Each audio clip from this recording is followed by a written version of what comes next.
Hi everyone, welcome to Raaonline. I'm Dr. Ashok, Assistant Professor of Microbiology. So today we are going to learn about one of the most common viral infection, which is the Japanese bee encephalitis.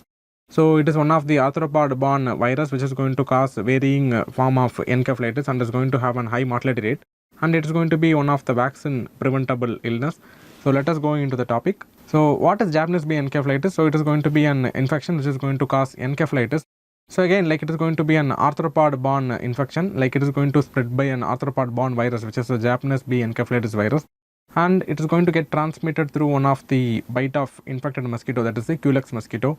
So again, the agent which is responsible for transmission of this particular infection is going to be our Culex. So again, like a Culex, like we have two type of Culex. One is going to be the Culex trietani orinicus, and another is going to be the Culex vishnuvi. So this particular mosquito is going to transmit the particular infection from the birds or from the pig to the human.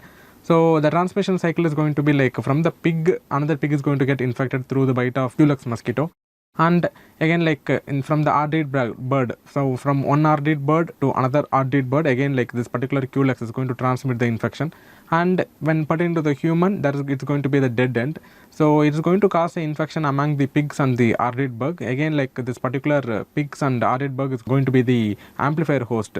So one of the main amplifier host for this particular infection is going to be the pig, and when we human comes in contact with this particular thing, there is going to be a dead end. From one human to another human, there is not going to be any spread of this particular Japanese bee encephalitis.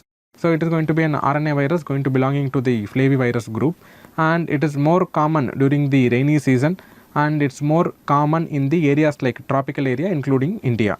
Now moving on to the pathogenesis. So when there is going to be an infected Culex mosquito, it is going to bite the human, and you all know like the particular amplifier host is going to be the pig or the ardid bug. The main amplifier host is going to be the pig. So after the bite of this particular Culex mosquito, like there is going to be an incubation period of around 5 to 15 days. So after the 5 to 15 days, the patient is going to have an febrile illness along with the encephalitis.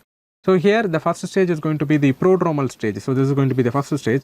So where the patient is going to have an mild illness like fever, nausea, vomiting, headache. So those are the prodromal stage. And pertaining to the clinical courses, so few population can have an asymptomatic illness also. So when there is going to be a symptomatic state, the patient is going to experience all these. So the first stage is going to be the prodromal stage. So the patient is going to have the fever, nausea, vomiting, headache. So those kind of things can be seen in case of prodromal stage. So following the prodromal stage, the patient is going to have a stage of acute encephalitis.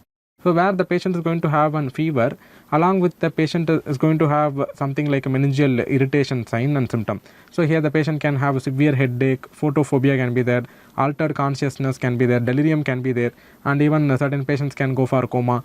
Again, like when the patient is going to come to us, like we are going to elicit the various signs and symptoms. So in the signs, like we can be able to elicit the nuchal rigidity, the patient can have a Kernig sign and a Brudzinski sign positive. So these are the acute encephalitis stage, which is going to be seen after the prodromal stage of fever. So after that, the patient is from the acute encephalitis stage. If the patient is not treated well, the patient is going to go for the late stage, and sequelae around 50% of the population is going to survive without any problem. The remaining 50% of the population is going to have the residual permanent neurological deficit, so which is seen in Japanese bee encephalitis.